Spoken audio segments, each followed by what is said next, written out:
ہمارے احناف کے علماء تعویذ لٹکانے کو کیوں جائز کہتے ہیں؟ کیا یہ کسی حدیث سے ثابت ہے؟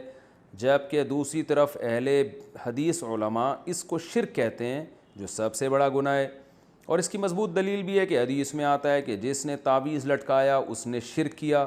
شمس الرحمن بنو سے جناب شمس الرحمن صاحب، اگر اہل حدیث علماء کہتے ہیں کہ تعویذ لٹکانا شرک ہے، تو جس حدیث سے وہ دلیل پکڑ رہے ہیں نا، اسی حدیث میں رقیہ کو بھی شرک کہا گیا ہے، یعنی دم کرنا۔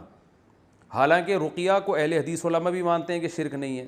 تو پتہ یہ چلا کہ جس حدیث میں تعویذ لٹکانے کو شرک قرار دیا ہے، اس سے تعویذ سے شرکیہ تعویذ مراد ہے۔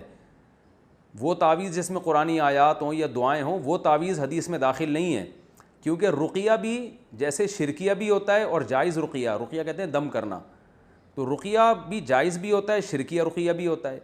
تو اسی طرح تعویذ بھی جائز بھی ہوتا ہے، شرکیہ بھی ہوتا ہے۔ تو اہل حدیث علماء جس حدیث سے استدلال کر کے ہر قسم کے تعویذ کو شرک کہہ رہے ہیں نا، اسی حدیث سے پھر تو ہر قسم کا دم درود بھی شرک ہو جائے گا، حالانکہ ایسا نہیں ہے۔ تو جیسے رقیہ کی دو قسمیں ہیں، اسی طرح تعویذ کی بھی دو قسمیں ہیں۔ اور ویسے بھی کامن سینس کی بات ہے کہ اگر ایک آدمی کسی پرچی پہ یا اللہ مدد لکھتا ہے، صرف یا اللہ مدد کہتے ہیں، صرف اللہ سے مدد مانگی جائے گی، یا اللہ مدد، اور وہ کسی کے گلے میں لٹکا دیتا ہے، تو یہ شرک کہاں سے ہو گیا؟ یہ تو عین توحید ہے کہ وہ صرف اللہ سے مدد نہ صرف زبان سے مانگ رہا ہے، بلکہ ریٹن میں لکھ کے اس پہ مہر ثبت کر رہا ہے۔ تو یہ کامن سینس کے بھی خلاف ہے کہ ہر قسم کی تعویذ کو شرک قرار دیا جائے۔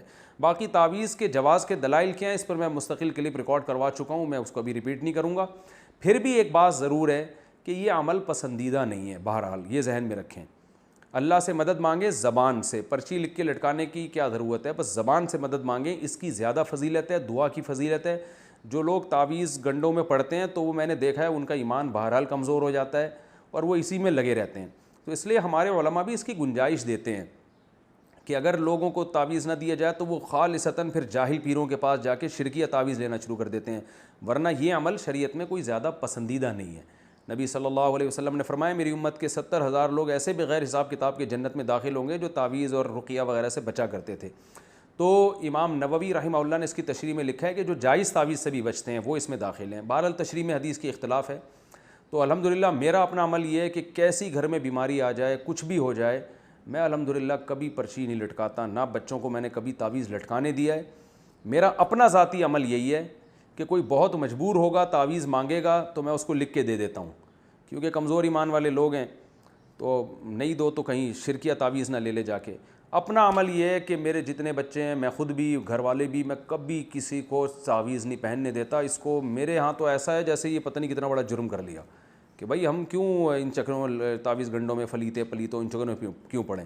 کوئی میں کبھی دیکھتا ہوں بچے اپنے ننیال گئے کہیں، کوئی پرچی تعویذ لٹکا کے لے آیا، ادھر ہی میں ایسے پکڑ کے ایسے کھینچتا ہوں اس کو، بولتا ہوں کچھ بھی ہو جائے، بھلے جن چڑیل بھوت ہی آ جائے، اللہ نہ کرے بھوت بھی آ جائے گا پھر بھی تعویذ نہیں لٹکانا، جاؤ ایسی کی تیسی۔ ایسے انسان تمیز زندگی گزارے، کچھ نہیں ہوتا انشاءاللہ کوئی جن چڑیل بھوت، اور پھر جن چڑیل بھوت خود ہی اپنا راستہ تبدیل کر لیتے ہیں، آتے ہی نہیں۔ وہ دیکھتے ہیں ایسے لوگوں کو جو اس قسم کے کمزور ایمان ہوتا ہے نا، وہیں زیادہ آتے ہیں۔ تو ان چکروں میں نہ پڑیں۔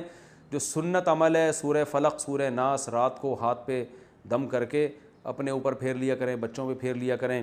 مشہور دعا ہے اعوذ بکلمات اللہ التامہ من کل شیطان وہامہ ومن کل عین لامہ، یہ دعائیں پڑھا کریں۔ بسم اللہ الذی لا یضر مع اسمہ شیء فی الارض ولا فی السماء وہو السمیع العلیم، خاندانی دعائیں، بس یہ پڑھا کریں، کافی اتنا۔